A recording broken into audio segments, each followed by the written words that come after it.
Hi friends आमी पायल आमार रान्नाघरे सकलके स्वागत। आज आमी आपनादेर साथे शेयर करछि बांगला चलचित्रेर महानायक उत्तम कुमारेर प्रिय रेसिपि माछेर झाल। कातला माछेर एई झालेर रेसिपि अत्यंत सुस्वादु खेते हये थाके। ताहले चलुन शुरू करा जाक।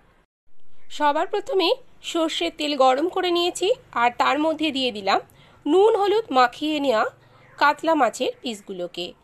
মিডিয়াম ফ্লেমে মাছটাকে এখন আমি উল্টে পাল্টে খুব ভালো করে ভেজে নেব। মাছের পিসগুলোকে খুব ভালো করে উল্টে পাল্টে ভেজে নিচ্ছি। এখন মাছের পিসগুলো আমার ভাজা হয়ে গেছে।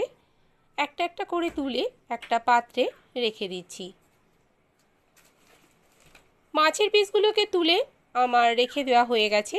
কড়াইতে যে সর্ষের তেলটা রয়েছে তার মধ্যে দিয়ে দিলাম হাফ চামচ পাঁচ ফোড়ন আর দিয়ে দিচ্ছি একটা বড় সাইজের টমেটো বাটা। মিডিয়াম ফ্লেমে টমেটো বাটাটাকে খুব ভালো করে কষিয়ে নেব। মহানায়ক উত্তম কুমারের এই রেসিপিটা আপনারা বাড়িতে একবার রান্না করে খেয়ে দেখবেন। আশা করছি আপনাদের খুব ভালো লাগবে। এখন আমি দিয়ে দিলাম পরিমাণ মতো হলুদ গুঁড়ো আর পরিমাণ মতো লাল লঙ্কার গুঁড়ো। তারপর সব কিছু খুব ভালো করে কষিয়ে নেব যতক্ষণ না তেল ছেড়ে বেরিয়ে আসছে। রেসিপিটা যদি ভালো লাগে তাহলে প্লিজ একটা লাইক করে দেবেন। এবারে দেখুন তেল ছেড়ে বেরিয়ে এসেছে। এখন আমি দিয়ে দিলাম 1 কাপ মতো গরম জল। তারপর খুব ভালো করে সব কিছুকে মিশিয়ে দিচ্ছি। সব কিছু ভালো করে মেশানো হয়ে গেলে এর মধ্যে এখন আমি দিয়ে দিলাম সর্ষে বাটা।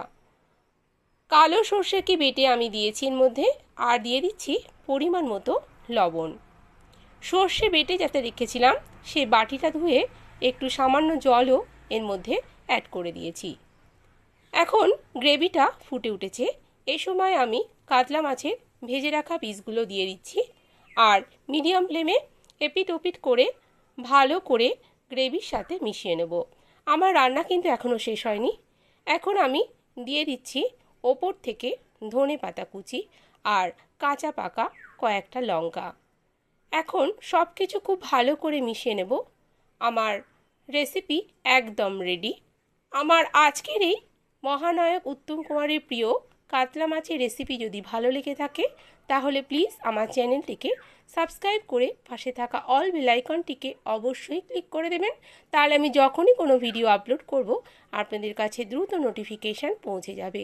আজ তাহলে এ পর্যন্তই। আবার রান্নার নতুন কোনো ভিডিও নিয়ে আপনাদের সামনে হাজির হয়ে যাব। আপনারা সবাই ভালো থাকবেন, সুস্থ থাকবেন, সাবধানে থাকবেন। আমার রেসিপিটি এতক্ষণ ধরে দেখার জন্য আপনাদেরকে অসংখ্য ধন্যবাদ।